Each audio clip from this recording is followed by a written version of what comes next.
በተደጋጋሚ እንደምናገረው ኢትዮጵያ በተፈጥሮ ሀብት የታደለች ሀገር ናት።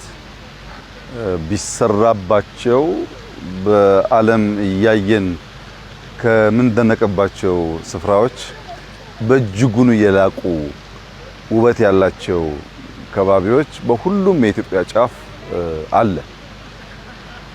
ዋናው ችግር የነበረው ሀሳብ ነው። አይዲያ አልነበረም። ብዙ ሀሳብ በትውስት ስለምናመጣው ሀገርኛ ስላልነበረ የሀገርን ሀብት የሀገርን አቅም ታሳቢ የሚያደርግ ስላልነበረ የተዋስከው ሀሳብ ባለ ሀብት ተተክሎ ምሰሶ መሆን አይችልም። የተዋስከውን ሀሳብ ከሀገር ሀብት ጋር ማዋሃድና ሀገር በሚሰጠው ምርት ልክ መብቀል ሲችል ነው ፍሬያማ መሆን የሚችለውና አንዱ የታደልነው ነገር ሀሳብ ነው። ኢትዮጵያ ውስጥ መደመር የሚለውን ሀሳብ ስንጀምር ሶስት ዋና ዋና ምሰሶ ላይ ይቆም ነበር። የመጀመሪያው የኢትዮጵያን ተፈጥሮ፣ የኢትዮጵያን ጸጋ፣ የኢትዮጵያን ሀብት በውል ማወቅ መቻል። እዚያ ውስጥ ሊገለጹ በርካታ ጉዳዮች አሉ። ሁለተኛው ደግሞ የኢትዮጵያ ካልቸር ውስጥ ያን ሀብት አውጥቶ ያን ተፈጥሮ ያደለውን ጸጋ አውጥቶ ለመጠቀም የሚያስችሉ ባህሎች ደግሞ አሉ። ለምሳሌ ደቦ አለ፣ እቁብ አለ፣ እድር አለ። በችግር በደስታ የምንጋራቸው ጊዜዎች አሉ። ሶስተኛው ደግሞ ሀልወቱ ነው። አይዲያ ሲስተሚክ ሲሆን በድንበር አታጥረውም፣ ከሌላም ቦታ ሊመጣ ይችላል። እሱን ማዋሃድ መቻሉ ነው የጠቀመንና በግብርና የነበረውን ልምምድ፣ በኢንዱስትሪ የነበረውን ጅማሮ፣ ማይኒንግ ላይ ማስፋት፣ ቱሪዝም ላይ ማስፋት፣ አርባናይዜሽን ላይ ማስፋት፣ ቴክኖሎጂ መጠቀም፣ ኢማጂን ማድረግ የሚሉ እሳቤዎች ያው እንደምታየው በጣም ለማመን የሚከብድ በፍጹም በማንኛውም መስፈርት በእኛ አህጉር እንደዚህ ያለ ነገር አለ ብሎ ማሰብ በማያስችል ደረጃ ውበቱ ወጥቷል። የዚህ ውበት መነሻው አንደኛው ሀሳብ ነው። ሁለተኛው ዲሲፕሊን ነው። ጠዋት ማታ ስራን አውቆ በወጉ መምራት መከታተል መቻል፣ ፍሬውን እስከምታይ አለመርካት፣ አለመኩራራት፣ የበለጠ ለመስራት የበለጠ ለማምጣት የሚደረግ ጥረት ነው ዴዲኬሽን። ሶስተኛው ጅማ ላይ ዩኒክ ነገር ያየሁት ግን ፎሎወርሺፕ ነው። የጅማ አካባቢ ማህበረሰብ ለነዚህ ህልሞች ለነዚህ ሀሳቦች መወለድ የነበረው ሚና ለመላው የኢትዮጵያ ሕዝብ ትምህርት መሆን ያለበት ነው። አይዲያ እና ዴዲኬሽን ጥሩ ተከታይ ካላገኘ፣ ጥሩ ፎሎወርስ ካላገኘ ሪያላይዝ አይደረግም ብቻ ሳይሆን ብትጀምረውም ይቆማል፣ ይፈርሳል፣ ወደ ኋላ ይመለሳል። ጅማ ላይ ያስደመመኝ ነገር በትንሹ 14-15 ሺህ ቤቶች ፈርሰዋል። ካሳ አልጠየቀንም። የጅማ ህዝብ ላፈረሰው ቤት ካሳ አልጠየቀም፣ ለቦታው ካሳ አልጠየቀም። እስቲ ሐሳባችሁን አፍሱት ልየው ነው ያለው።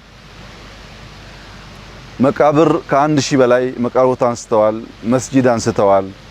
ሌላ ቦታ ሊታሰቡ ሊሞከሩ የማይችሉ በጣም በርካታ ጉዳዮች የጅማ ህዝብ በቅንነት አምኖ በሐሳቡ ገንዘቡን፣ ጊዜውን፣ ጉልበቱን ሰውቶ ይሄ ህልም እንዲከወን ከፍተኛ ሚና ተጫውቷል። ለመላው ኢትዮጵያ ህዝብ ያለኝ መልእክት ሐሳብ አለን፣ የመስራት ትጋት አለን፣ ብርታት አለን። ጥሩ ተከታይ ካገኘን፣ ከተሰናሰልን፣ ከተደመር ይሄ ውበት ይወጣል። እኔ ከማንም ሰው ጋር ልወራረድ እችላለሁ። የዛሬ ዓመት ስንጨርሰው ፕሮጀክቱን እዚህ ቦታ የምናየውን ውበት በቀላሉ ብዙ ቦታ አናገኘውም። ይሄ ስራ የተሰራው በምዕራቡ ዓለም ቢሆን ቢያንስ 3 ወር 4 ወር በረዶ ስለሚሆን ሊጠቀሙበት አይችሉም። በዚህ ውበት ጠዋት ሰንራይዝ አለው፣ ማታ ሰንሴት አለው። መላ ተራራው ጫካ ነው። ወክ የምታደርገው ጫካ ውስጥ ነው። ውሃውን ተመልከተው። ክረምትም በጋም መጠቀም የሚያስችል እንደዚህ ያለ ውበት በቀላሉ የሚገኝ ነገር አይደለም። ጅማ ውብ ነበረች። ታሪክ ጠገብ ነበረች። በጣም ሰላም ወዳድ ህዝብ ያላት ከባቢ ናት። አሁን ዘመን መጥቶላት ሐሳብ መጥቶላት ጊዜና ሁኔታ ተመቻችቶላት የተደበቀው ውበቷ የተደበቀው ወርቋ አፈር የለበሰው ወርቋ አሁን በምታየው መልክ ተቆፍሮ ውበቷ ወጥቷል ማለት ነው። ስራው ገና ነው። መኩራራት አደገኛ ነገር ነው። የእርካታ ስሜት ሊሰማን አይገባም።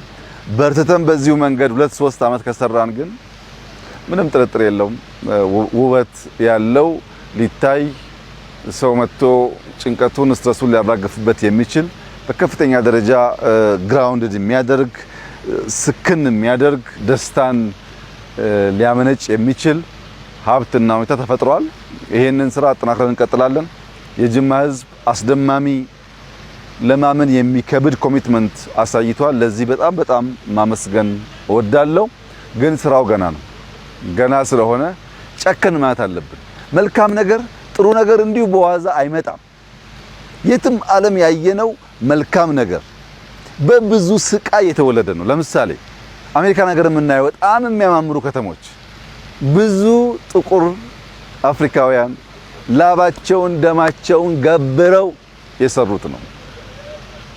እንዲሁ በዋዛ የሚሰራ ሀገር የለም። መጨከን አለብን። ጨክነን ልጆቻችን ድህነት እንዳይወርሱ፣ መቆሸሽን እንዳይወርሱ፣ ኋላ ቀርነትን እንዳይወርሱ፣ ተፈጥሮን ማየትና ማልማት እንዲችሉ ትንሽ ኮስተር ያለ ስራ ያስፈልጋል።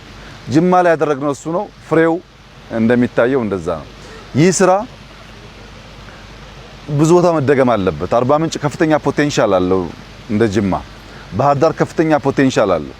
በቀደም ጎንደር አይተን ነበር። ጎንደር ትንሽ ጨከን ብለን ተጨማሪ ማፍረስ ተጨማሪ መትከል ብናደርግ ምንም ጥርጥር የለውም በአውሮፓ እንዳሉ ውብ ከተሞች መሆን ይችላል።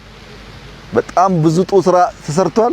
የሚቀር ነገር ደግሞ አለ መጨከን የሚያስፈልገው እና አስበው መቀሌን ከሰራን፣ ጎንደርን ከሰራን፣ ድሬዳዋን ከሰራን፣ አርባ ምንጭ ከሰራን፣ ጅማ ከሰራን፣ ባህር ዳር ከሰራን፣ ደሴ ከሰራን፣ ቢሾፍቱን ከሰራን ብዙ ከተሞች የሰለጠኑ ሰውን ሊያስተናግዱ የሚችሉ ከተሞች ያላት ሀገር እንፈጥራለን ማለት ነው።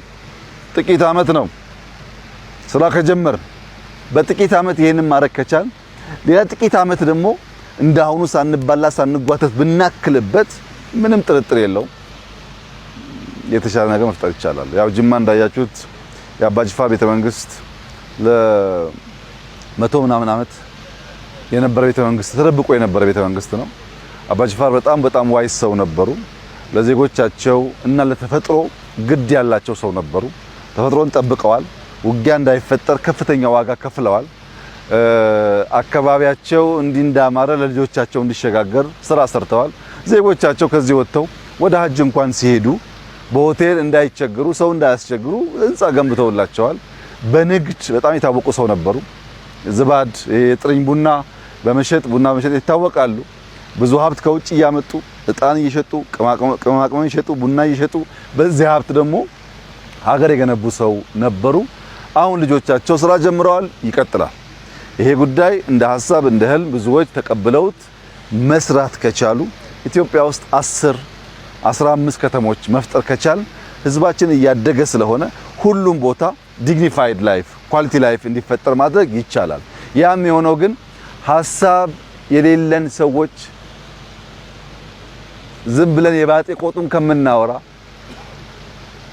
ሐሳብ ተቀብለን ተከትለን ብንሰራ አሊያም አማራጭ ሐሳብ ብናመጣ ዝም ብሎ የቡና ሻዩን ከማውራት አማራጭ ሐሳብ አምጥቶ ህዝቡን አንቅቶ ህዝቡን አስተባብሮ ህዝቡን አደራጅቶ ለልጆቹ መልካም ነገር መተው እንዲችል መስራት ብንችል ይበጃል።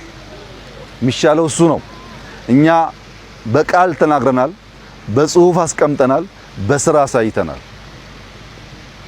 ይህን ስራ ሳንኩራራ መልቲፕላይ ማድረግ ከቻል ኢትዮጵያ ውስጥ አስደናቂ ነገር መፍጠር እንደሚቻል አዲስ አበባ የተሰራው ስራ ያመላክታል። አሁን ጅማ ያለው፣ ጎንደር ያለው፣ ባህር ዳር ያለው፣ አርባ ምንጭ ኤቭሪዌር ብትሄድ በጣም ከፍተኛ ጥራት ያላቸው መልካም ስራዎች አሉ።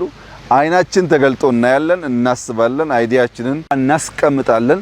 ያን ደግሞ ለብዙዎች ለማሳየት እንተጋለን። ያየነውን ለማሳየት እንተጋለን። በዚያ ውስጥ ውጤት እንደምታዩት እየመጣ ነው። ተስፋ ሰጪ ስራ ነው ያለው። በዚህ ስራ ውስጥ የተሳተፉ ኢትዮጵያውያን በሙሉ ምስጋና ይገባቸዋል። ፕራይቬት ሴክተሩ በጣም ብዙ ኢንቨስትመንት ጀምሯል። እዚህ እንዳያችሁት እነሱ ምስጋና ይገባቸዋል። የጅማ ህዝብ ላስጠበቀው ሰላም፣ ለተባበረው ትብብር በሙሉ ምስጋና ይገባዋል። እንተባበር፣ እንስራ፣ የበለጠ ነገር እናያለን የሚል ሀሳብ ነው ያለው። በጣም ደስ ብሎኛል። ማንም ሰው እዚህ ስፍራ ቢመጣ እንደኔ ከመደሰት የተለየ ሀሳብ ይኖራል ብዬ አልገምትም እና በጣም ጥሩ ስራ ነው። እንቀጥል፣ እንበርታ፣ እንስራ፣ እንለወጥ። ችግርን፣ ድህነትን፣ እርዳታን፣ እዳን እያራገፍን በረከትና ጸጋን ለልጆቻችን የምናሻግር ያድርገን። ይሄንን ለማሰብ ይሄን ለመስራት ደግሞ እድል የሰጠን ፈጣሪም የተመሰገነ ይሁን ማለት ፈልጋለሁ። በጣም ደስ የሚል ነው። አመሰግናለሁ።